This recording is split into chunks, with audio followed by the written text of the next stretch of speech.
Hey guys, welcome to another episode of Darth Tyrax Presents. I'm Darth Tyrax, and in this episode we are going to discuss Star Wars Armada.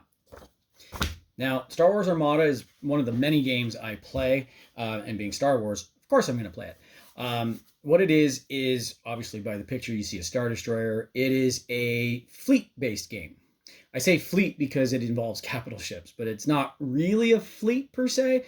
Most of the games, you're generally going to have 2-3 ships in your fighter squadrons. So it's more of a task force or a flotilla or something along those lines. But in terms of trying to play games, you don't want 10, 20, 30 ships anyway, because then you're just taking a weekend to play. This is one of these games that it's a little more complex to play. Well, it can be anyway.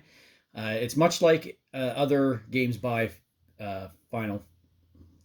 FFG. We'll say FFG because I'm tongue-tied today.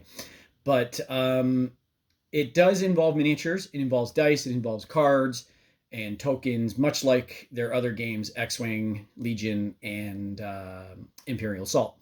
So the different items do different things. Obviously, your dice in this game are largely to attack. You have different colored dice for different range brackets: short, medium, and long. And depending on what bracket that is, it determines what dice you roll. Now, some ships can't fire at long range. Some can't fire at medium range. Some have no short range, but have medium and long range, so they're okay because, well, if you're at short range, you can fire your weapons there too. And like their other games, their other games generally use 8-sided dice, indicating hits, blanks, which are misses. In this game, they have things called accuracies, which allow you to prevent your opponent from using a token, which does defensive things. And then there's crits as well, which face up damage cards, do more damage, extra damage, whatever the case may be. Now, the game itself, if you're just playing your ships and you're not using any upgrade cards, because that's another part of the game, is you can put upgrades on your ships, officers, weapons, defensive systems, and a number of other things. But if you're not using those, just playing the bare bones ship with a commander and that's it, the game's actually fairly simple, and it will go very quickly. There's different sizes of ships, but in general, they all play the same. Now, the rules themselves, like I said, they're fairly simple. They're very methodical, and you go step by step through each round of the game. So one of the things you have are command tokens. The smaller the ship, the less the command tokens, and the faster you can do things with the ship. Basically, it's meaning the bigger the ship means there's more crew. It takes longer for things to get through, commands to filter down, and things to happen. And at the beginning of the turn, you reveal your command dial. Now, a ship with 3 dials, obviously your command at the bottom is going to take 3 turns to get to. So it's things like that, and it mimics the vastness of the crew and how long it will take for orders to relay to crew to actually do things. So in that sense, I do like it. It's a very methodical game.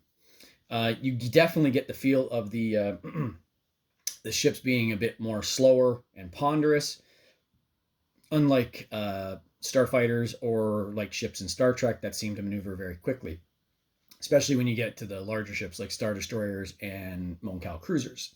They do seem to move a little more ponderous one side or the other, or forward, as the case may be. Now, the game itself has been around for quite a while. It is fun. I love it. I've actually gone and played in a regionals tournament. I'm not much of a tournament guy, but every so often, I don't mind, especially locally, I'll play. But every so often, a friend of mine will say, hey, you want to go do this? And we'll head into Toronto for a regionals. And I did that with X-Wing a number of years ago, too. So I've done a couple. They can be fun. Armada does have a smaller player base, so generally a tournament like regionals has a lot less players than X-Wing. And yeah, that day was pretty fun. I just had 3 Star Destroyers and like next to no upgrades and a commander, and go. Our games were all done in like an hour, while everybody else was taking 2, because the game itself, like I said, it's a slower, more methodical game.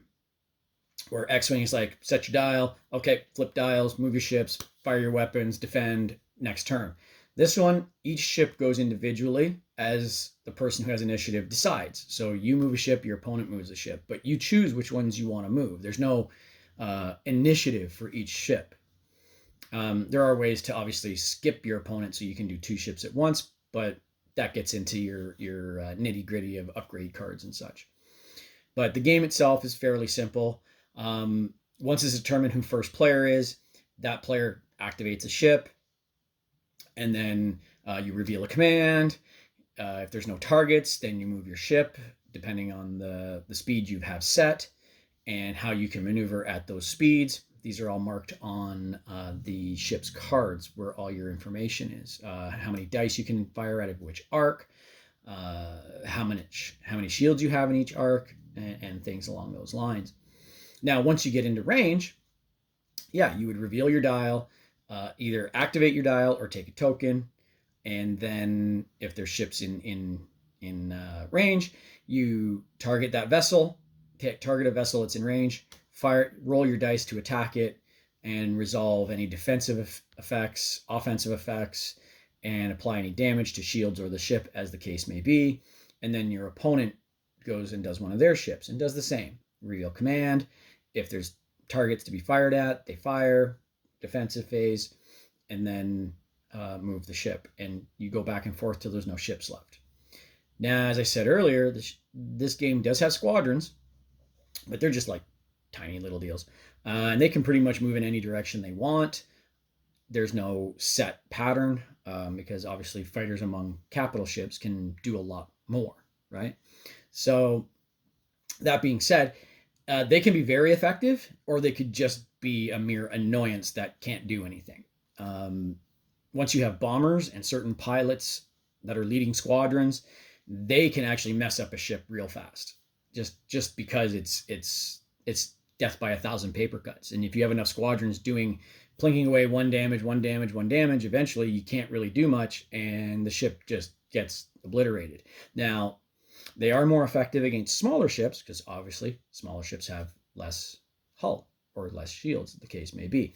Not quite as effective against things like a Star Destroyer that have a lot of hull and a lot of shields, which is the way it should be. It's like having a squadron of P-51s taking on an Iowa-class battleship. Well, it can defend itself, and there's not much they have that would really hurt the ship, per se, unless they're carrying anti-ship torpedoes or some such.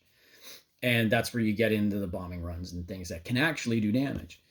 But overall, the game is a lot of fun. I enjoy it. The models already come pre-painted, though a lot of people do tend to custom paint their models. And I do have some here to show that there's various sizes. Now, the game itself is not true scale.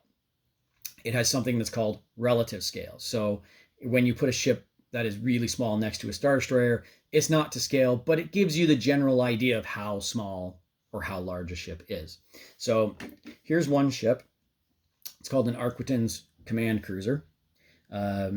It was featured a lot actually in the show Rebels. It shows up in the series The Mandalorian as well, used by Moff Gideon. This ship's usually only about like 200 meters long, right? So to give you an idea, here is a Star Destroyer. Now, comparatively speaking, this should be 8 times the length of an arc because it's about 1,600 meters. But obviously, it isn't. It's only about maybe 3.5. But it still demonstrates just the vast difference in the size of the ships. And that's kind of the point. Now, this is something that plays on a small base. So it's considered a small ship. And the Star Destroyer is obviously considered a large ship. Now, the bases do affect how far a ship will go. Sort of. Because just the way the bases are and you line up your templates, they keep things pretty consistent, but there's a little bit of leeway here and there about exactly what positioning is there. Now, there is a middle ground, obviously the medium base ship, and this is a medium base ship. This is called a Gladiator Star Destroyer. And as you can see, like I'll come in close here. As you can see, there's shades of gray and such on there, and you got your base under here. But again, It's larger, but it's not like a lot larger. It's a medium base ship. I think it's supposed to be about 600 meters. So, but it does show and demonstrate just how much difference there is in the size of the vessels. Now, when the game came out, there was only two factions. It was Imperial and Rebel. And just to show, I do have a couple of Rebel ships here. This is a Pelta class. It was seen in Clone Wars and in Rebels. And then, of course, the Rebels' counterpart to the Star Destroyer, the Mon Calamari cruiser. So as you can see, it's fairly large. It's considered a large vessel as well, but it still demonstrates that Star Destroyers are much larger, just overall in bulk and size and such, right? So, but yeah, it started with Empire and Rebels. They have expanded to a degree. There's not a lot out yet, I don't think. There's a number of ships coming with the pandemic and everything. A lot of stuff got pushed off because just manufacturing issues and such. But they've opened up the Clone Wars era. So if I recall correctly, the starter boxes, which were more of a starter fleet box, I think the Republic came with an Acclamator class ship, which was seen in Attack of the Clones, bringing the troops to Geonosis. And I think it was the C-70 Chargers, which are armed versions of the ship Qui-Gon and Obi-Wan took to Naboo at the beginning of Phantom Menace. On the flip side, we have the CIS, or the independent systems. I can't remember. Separatists, that's what it was. Sorry, brain cramp. And I think they have the Magnificent and the Recussant, and I think the Hard Cell ships for their side. So you can, and again, more squadrons go with them as well. So you can play out battles. And the best thing, like all of these games, you can have a Republic versus Galactic Empire battle. You can have a Separatist versus Galactic Empire battle. You can have a Rebel versus Republic battle. And it's set up so that the point system balances things out by and large. Now, a lot of synergies can be powerful with the cards and whatnot. But overall, in general, the game, once you get the hang of it, it's like any game, right? Unless it's really simple like checkers. Games with a lot of rules tend to take time to get used to. So, and that's why generally with these games, I always recommend, if you're learning, keep it simple. Just use a ship, maybe an upgrade or two that are easy to remember and easy to use till you get the feel of the game. And then you can start expanding out with more upgrades and adding in more ships, or changing it up with different ships and using squadrons and things like that till you get more used to the game, obviously. Now, overall, the game is fun. Again, I've said it before. I love these games. It's just, that's the way I am. That's my interest. So obviously for some people, it's not going to be as interesting, but they are a thinking person's game to one degree or another. If you keep it simple, okay, there's a little less thinking involved, but you do have to kind of predict what your opponent may do, like you would in chess, or not really so much in checkers, but in chess and other miniature games like Warhammer 40K, Star Wars Legion, the previous game I presented, Team Yankee. You kind of have to outthink your opponent and get them into a position where you have the advantage, like any game. Now, cost-wise, it is more expensive because obviously in X-Wing, your fighters are all generally about that size, with a few of the larger ships that size, and that's about it. You don't have really anything like this in X-Wing per se, unless you're wanting to get into the epic scale of that game. Now, Star Destroyer, I think, runs 60 to 70 Canadian, I think. It's been a while. The smaller ships obviously run a smaller price. But a starter box, I believe, runs for about 120. Now, a starter box, the standard starter box, gives you a Victory Star Destroyer, a Rebel frigate, and a Rebel Corvette. And you get your dice and your templates and the rules, etc., etc. Now, in general, it's actually a loss leader, because I think the 3 ships together and having to buy templates or dice is actually more than the cost of a starter box. But it is enough for you to get the game, learn the game, and maybe learn which faction you'd rather play, because the ships of each faction definitely have a different feel to them for what they can do. Much like in X-Wing and other games, like different factions have different things they tend to lean towards. For example, Imperial ships tend to have a lot of their firepower facing forward. Rebel ships tend to have a lot of their firepower in the side arcs for broadsides. That's just something that is kind of their theme, if you will. So it is a little more expensive to get into. No more expensive than some other games like Team Yankee and 40K, and Legion can actually cost a lot more because you generally need more for it to play. And it's all depending on what kind of affordability you have. And you don't have to buy everything. Like in my case, I've bought most of the Imperial stuff. I don't have as much Rebel stuff because I generally play the Empire. The reason for that is I like Star Destroyers. I like the aesthetics of their ships. They're angular. They look militaristic. Those are the things I like. Whereas the Rebel ones tend to be a little more organic, a little haphazard. And it just was never an aesthetic that appealed to me. It's why I actually lean towards the Republic over the Separatists as well.